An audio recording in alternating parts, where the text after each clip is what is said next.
fact or fiction. You picked your poison. This mental friction. Clearly it's been broken.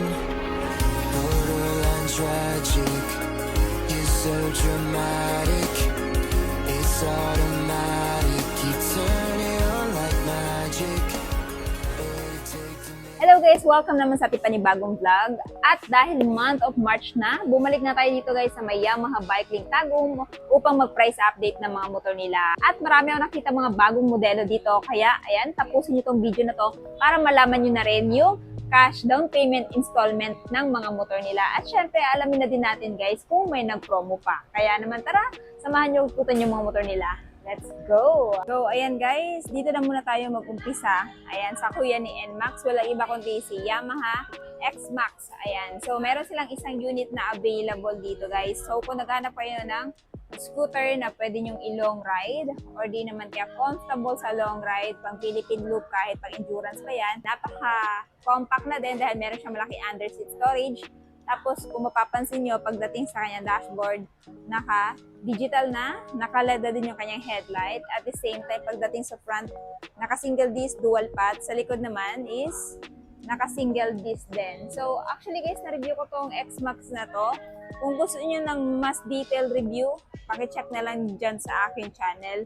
So, for the meantime, if ever interested kayo dito guys, dito na muna tayo dumako sa kanyang price update. So, if ever interested kayo kay X-Max guys, meron siyang SRP 311,000 pesos. Pero kung gusto niyo ng hulugan, down payment nga pala nito is 50,000. Tapos monthly sa 3 years ay 12,929.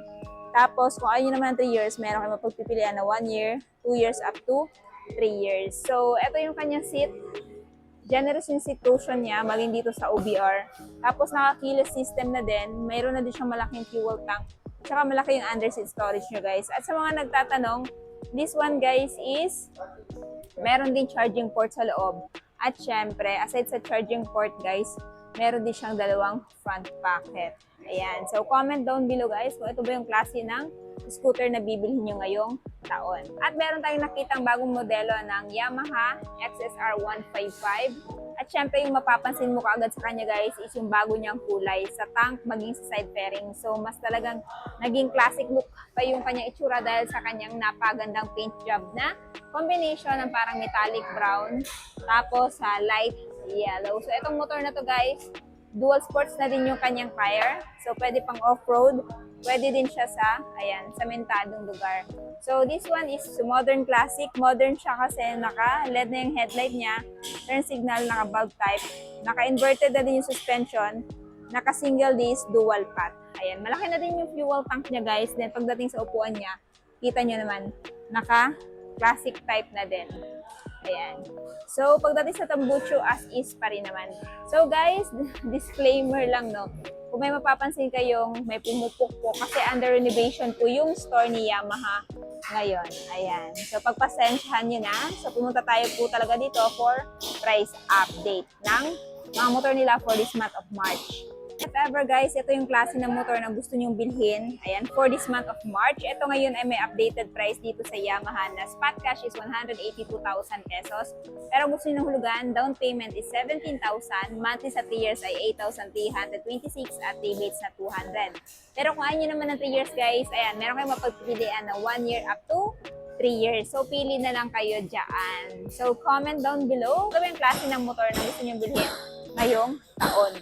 At syempre guys, ayan, merong dumating na bagong Yamaha MIUI. This one is yung 2026 model. So kung mapapansin nyo guys, bago yung kulay, bago din yung kanyang decals. So itong si Yamaha MIUI guys is napakagandang motor. Lalong-lalo na kung gagamitin nyo pang araw-araw kasi napaka-full compact na din ito. And at the same time, pwede nyo ito gamitin sa long ride. So ito yung blue na variant niya. At ito naman din yung matte green na variant niya. So, kung mapapansin nyo guys, pagdating dito sa kanyang side fairings, napaganda, di ba, ng kanyang color combo, maging ng kanyang decals. So, alam naman natin, si MIUI, fuel efficient din. At the same time, etong motor na to guys, pwede gamitin pang grab, pang angkas, at pwede din gamitin pamalengke kasi meron siyang footboard dito, utility hook, front pocket dalawa, analog pa rin yung kanyang dashboard. Tapos, pagdating sa seat, ganun pa rin naman guys, walang pinagbago, pati yung under seat storage. At sa gulong naman, ganun pa rin, drum brake at single or naka-mono shock or single shock siya sa likod. So, comment down below guys kung nasatisfied ba kayo sa upgrade ni MIUI ngayong 2026 or kung ano yung gusto nyong baguhin dito. Ayan, sa year 2027. Ayan.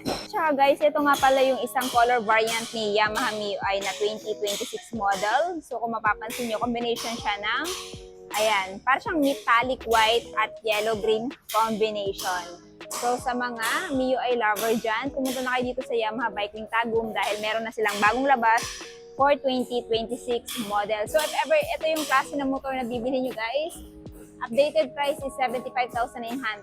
Pero kung gusto nyo ng hulugan, down payment is 5,500. Monthly sa 3 years ay 3,600 pay, rebates na 200. Pero kung ayaw nyo naman ng 3 years guys, meron kayo mapagpapilian na 1 year up to 36 months. Ayan. So, ito yung dating color variant guys. Ito yung bago ngayon. Matte green, white, at itong blue. Sa blue naman, decals lang yung binago. Pero sa white, ayan, maging color ng mags binago din. Sa mga naghahanap naman dyan ng Graves 125, meron din silang dalawang unit na available dito. Same lang ng color. Maganda din tong motor na to guys. Pang grab, pang angkas, pang delivery. Paano ba naman kasi compact din to, pero mas malaki nga lang siya kumpara kay MIUI. So yung kinaganda dito guys, meron din siyang footboard, meron siyang isang front pocket, yung fuel tank niya or kung saan kayo magagasolina dito sa front kaya hindi ka nabababa. Tapos naka-digital na din yung instrument panel. Meron din siyang stop and start system. Tapos kumpara kay MIUI guys, mas malaki yung under seat niya kaya marami kang mailalagay. Tapos napaka-minimalist na lang din ng design, naka-emblem din siya, tapos may konting decals dito. Again, same na sila, monoshock at drum brake yung braking system sa likod. Sa kanyang headlight, of course, naka-LED na din. And kung mapapansin nyo guys, maangas din yung forma niya. Minimitas ito ni NMAX 155. So, ayan, kung gusto nyo ng mas detailed review, pakicheck na lang sa aking channel. So, if ever guys, interested kayo dito sa motor na to, ayan, ano siya ngayon guys, meron siyang pa-freebies. Spot cash nga pala nito is 84,900. Down payment is 5,000. Monthly sa 3 years ay 4,056 at rebates na 200. Tapos, ang freebies niya guys is free top box man sa dalawang Graves 125 na to. Ayan, sa mga naghahanap naman ng NMAX, TechMax, marami silang unit na available dito guys. Bahala na lang kayong pumili. Ito bang glossy black or itong parang dark, ayan, maroon. So, si TechMax guys, of course, ito yung merong ABS, yan, TCS, comfortable seat cushion, tapos naka-digital na din yung kanyang dashboard, front pocket sa front, naka-keyless system, tapos meron din siya at saka ng phone niyo. Tapos yung kanyang fuel tank nandito na. So, ideal tong motor na to guys, pang long ride, pwede din pang araw-araw. Matipid din kasi ito sa gasolina. Kaya naman sa mga naghahanap ng Yamaha NMAX, TechMax dyan, pumunta na ka dito sa Yamaha Bike Link Tagum guys kasi maraming available na unit dito. So, kung gusto niyo ng mas detailed review ko nito guys, pakicheck na lang sa aking channel. So for the meantime, presyo tayo. Spot cash is 175,900. Pero kung gusto niyo hulugan, down payment is 15,000. Monthly sa 3 years ay 7,798. Rebates na 200. Pero kung ayaw nyo naman guys ng 3 years, meron kayo mapagpipilian dyan na 1 year up to 3 years. Pili na lang kayo. Yan pa lang yung mga available na motor ni Yamaha. Silang bagong XSR, meron din silang Mio. Kaya naman abang-abang kayo guys kasi gagawin ko ng review ang bagong Yamaha MIUI 125. So ayun na nga guys, natapos na nga natin ikutan yung mga motor ni Yamaha. Alin sa mga motor na to yung natitipuhan yung bilhin? Paki-comment naman sa baba. At syempre kung interested kayo sa mga motor nila, ito ay located dito sa may Yamaha Bike Link Tagum. Ayan, along the highway lang siya, in front lang siya ng Ariscado College. So pwede nyo kayo message guys sa aking Facebook page kung may mga questions pa regarding sa motor na to, or else naman, i-message nyo sila sa kanilang phone number na ilalagay ko sa description box, maging full address ng shop nila. At syempre, sa mga hindi pa nakapag-subscribe at follow sa aking Facebook page, Instagram at TikTok, Langga Gail, pakipollow na lang din ako for more videos na gaya nito. Hanggang dito na muna tayo. Ride safe and peace out!